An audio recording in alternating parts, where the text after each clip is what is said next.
नमस्कार, आप देख रहे हैं ऊर्जाधानी न्यूज और मैं हूं आपके साथ अंकिता।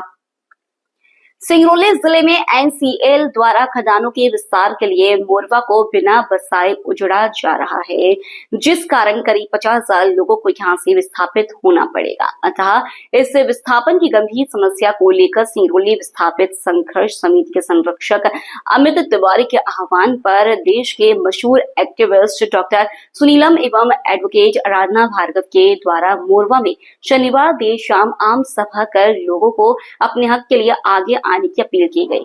इस दौरान डॉक्टर सुनीलम के द्वारा अपने उद्बोधन में कहा गया कि एनसीएल को पुनर्वास नीति के तहत विस्थापन करना होगा। उन्होंने कहा कि पुनर्वास नीति के तहत मोरवा शहर से ही भी खूबसूरत शहर बसाकर एनसीएल को विस्थापितों को देना होगा। मोरवा के लोग एकजुट होकर एनसीएल से लड़े, जब भी जरूरत होगी हम अपने पूरी टीम के साथ कंधे से कंधा मिलाकर इस विस्थापन की लड़ाई लड़ने के लिए आगे आएंगे। वहीं एडवोकेट आराधना भार्गव ने अपने उद्बोधन में कहा कि पुनर्वास नीति में पट्टेदार वन भूमि, सरकारी भूमि पर बसे लोगों को समान मुआवजा देने का प्रावधान है। विस्थापन को लेकर सुप्रीम कोर्ट के जजमेंट पर पत्रकारों द्वारा सवाल पूछे जाने पर एडवोकेट आराधना भारद्वाज ने बताया कि 17 मार्च 2025 को सुप्रीम कोर्ट ने प्रदेश सरकार की अधिग्रहण क्षेत्र में पुनर्वास नीति का पालन कराने का सख्त निर्देश दिया है। अगर एनसीएल अधिग्रहण प्रभावित क्षेत्रों के लोगों को पुनर्वास नीति के तहत मुआवजा वितरण नहीं करता है तो मोरवा की जनता को एकजुट होकर इसके लिए लड़ाई लड़ना चाहिए। इस आम सभा में डॉक्टर सुनीलम, एडवोकेट आराधना भार्गव के साथ अमित तिवारी, सत्येंद्र पासवान, हरिंद्र राय, रमन सिन्हा, बंटी सिन्हा, विवेक शंकर, आरडी कालिका गुप्ता, सुशीला सिंह के साथ साथ सैकड़ों की संख्या में विस्थापित आम जनमानस मौजूद रहे। मेरा मोरवा के सभी साथियों को मैं धन्यवाद देती हूँ, उनके संघर्ष को सलाम करती हूँ कि उन्होंने अत्याचार अन्याय के खिलाफ आवाज उठाने का काम किया।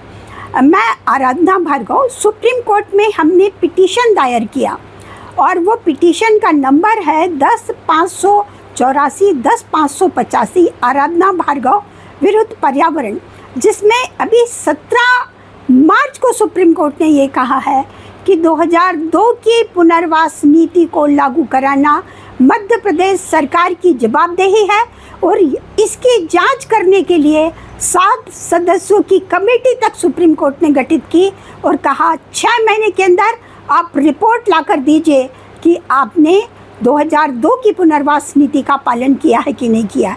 इसी नीति के अंतर्गत जो बनगांव की भूमि है, वन भूमि है, उसको राजस्व भूमि की तरह ही मुआवजा देना है और जो शासकीय भूमि पर 3 साल से आदेश पारित, अवार्ड पारित होने के 3 साल पूर्व से अगर वो उस भूमि पर काबिज है तो उसे मालिक की तरह ही मुआवजा देना पड़ेगा सरकार को। वो सारी सुविधाएं उनको देनी पड़ेगी और पट्टाधारी तो मालिक है क्योंकि सरकार ने ही पट्टा दिया है। तो 2002 की पुनर्वास नीति को लागू कराना, सुप्रीम कोर्ट के फैसले का सम्मान करना यह सरकार की और कंपनी की जवाबदेही है, जिसे हम ज़मीन पर उतार कर लेकर आएंगे।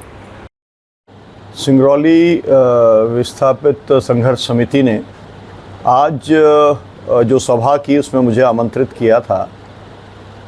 मेरा एक ही कहना है कि जो भी कहीं विस्थापन होता है, संपूर्ण पुनर्वास करना सरकार की जिम्मेदारी है। मतलब ये है कि जिस स्थिति में लोग हैं उससे बेहतर स्थिति में उनका पुनर्वास होना चाहिए। ये एक यूनिवर्सल लॉ है, तो इस कानून का पालन हो, नंबर 1। नंबर 2, ये जो भेदभाव है कि कोई सरकारी ज़मीन पे है, कोई वन भूमि पे है, कोई पट्टाधारी है, उसके लिए अलग अलग मुआवजा नहीं, एक मुआवजा उसके लिए होना चाहिए। ये दोनों मुद्दों को लेकर के और फिर हमारा कहना यह है कि आपको एक अवसर मिला है कि एक ऑर्गेनाइज्ड सिटी आप पूरा बना सकते हैं, तो नया शहर बसाइए। जब आप ऊर्जा राजधानी सिंगरौली को आप कह रहे हैं तो एक जैसे एक सबसे बड़ा और शानदार शहर चंडीगढ़ माना जाता है, तो आपको एक अवसर आया है कि 2025 में आपके सुंदर शहर की क्या परिकल्पना है। 1 लाख लोगों के लिए ऐसा सुंदर शहर आप बनाइए और लोगों को न्यायपूर्ण आप मुआवजा दीजिए। और वैसे मेरा कहना ये भी है कि आपको अंतिम विकल्प के तौर पर विस्थापन की बात सोचनी चाहिए। देश में तमाम ऐसी कोल साइट्स हैं जहां पर कि ज़्यादा कोयला कम दाम के ऊपर निकल सकता है, आपको मोरवा को विस्थापित करने की ज़रूरत नहीं है। देश में कई मुद्दों को लेकर आपके द्वारा आंदोलन किया गया है। अभी इस विस्थापन नीति को लेकर एनसीएल के द्वारा सुप्रीम कोर्ट का हवाला दिया जा रहा है। सुप्रीम कोर्ट का ऐसा नया जजमेंट किया है। देखिए, सुप्रीम कोर्ट ने तो बहुत स्पष्ट तौर पे कहा है, हमारे बहुत सारे केसेस चले हैं सुप्रीम कोर्ट में, अभी भी चल रहे हैं। सुप्रीम कोर्ट का मामला एकदम साफ है कि जब भी आप कोई लेके आते हैं विस्थापन की कोई योजना, तो पहले आपको संपूर्ण पुनर्वास की योजना के ऊपर काम आपको शुरू कर देना चाहिए, तब आप विस्थापन की कार्रवाई शुरू कर सकते हैं। ये नंबर 1 है।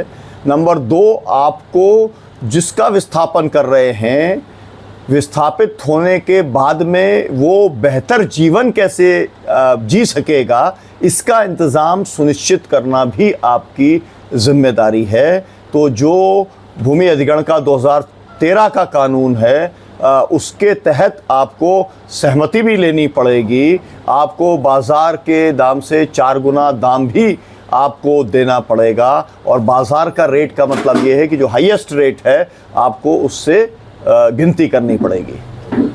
खबरों में फिलहाल इतना ही। बने रहें ओजधानी न्यूज़ के साथ। नमस्कार।